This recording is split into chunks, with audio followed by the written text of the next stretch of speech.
גם אני כמו כולם, אחרי החתונה, רציתי ירושלים, בני ברק, מרכז, והבנתי שתוך שנה-שנתיים אצטרך לזוז לאנשהו. מאז אני כאן, ואני לא מבין איך אפשר אחרת.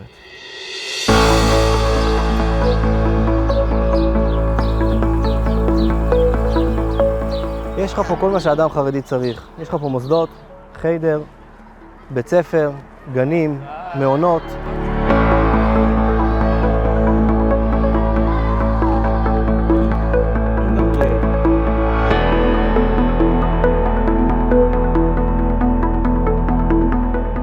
ההשקעה פה היא מעבר לשעות הלימוד, בשעות הצהריים, שעות הערב, שבת.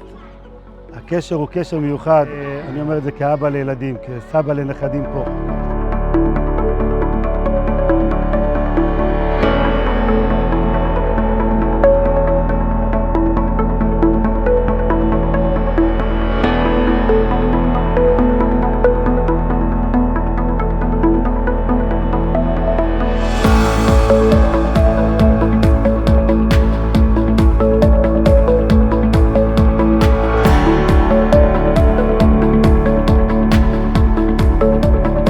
הרבה פעמים אברכים לא גרים בכלל במקומות, בדירות שהם קונים.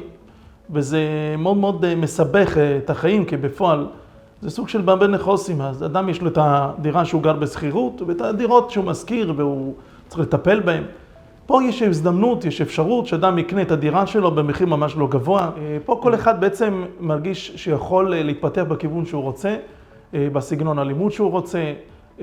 הם לא סוגרים את אנשים לעשות דווקא להתנהג באופן מאוד מסוים. ולכן אני חושב שאנשים מאוד מאוד נהנים פה מהאווירה התורנית מצד אחד, מצד שני האווירה שהם מרגישים בנוח.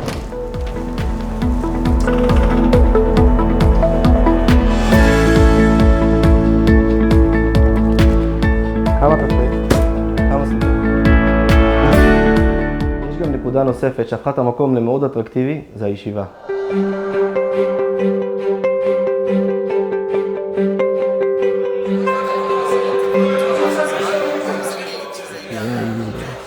הגנרטור הראשי של המקום, הייחודיות שיש כאן בקהילה, ממש המיילים בתוירו מאוד, בהתמדה גדולה, ברצינות גדולה, כן, אבל עם דיבוק חברים, כן, כל הקהילה ביחד.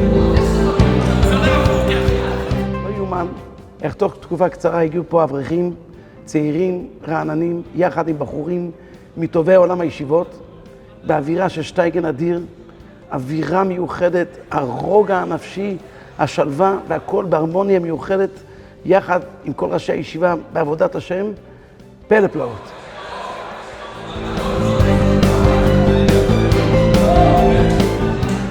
כאן מצפון לנחל הולכים להיבנות 450 יחידות דיור בבנייה רוויה, 120 מתוכם יוצאים לשיווק באופן מיידי.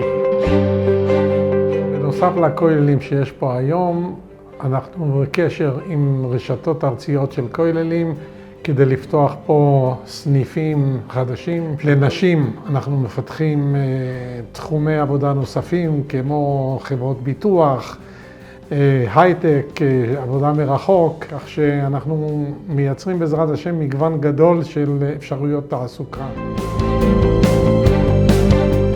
זה דירה לא משופצת. הרבה דירות ישנות עם קצת קוסמטיקה ורענון, אתה מקבל דירה חלומית.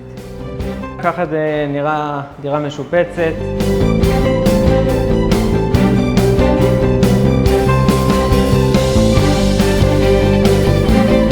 זו דירה ששיפצתם. כמה עולה דירה כזאת כיום? הרבה פחות ממה שאתה חושב. כמה? מיליון? יותר קרוב לחצי. כולל שיפוט? כולל. יש כאן שילוב של שלווה, רוגע, סוג של מושב.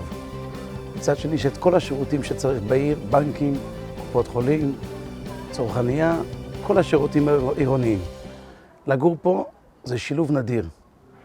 תחשוב איך שאתה קם ונוסע עם הילדים לאגם, 5 דקות. יושב איתם בצהריים, חוזר הביתה, ואתה סדר ביס בכולל שוב. אתה גר כאן או שאתה בנופש?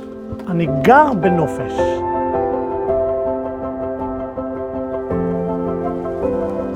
בסוף, אחרי מוסדות, אחרי תעסוקה, אחרי כוללים, אתה רוצה להגיע לדירה משלך, זה המקום.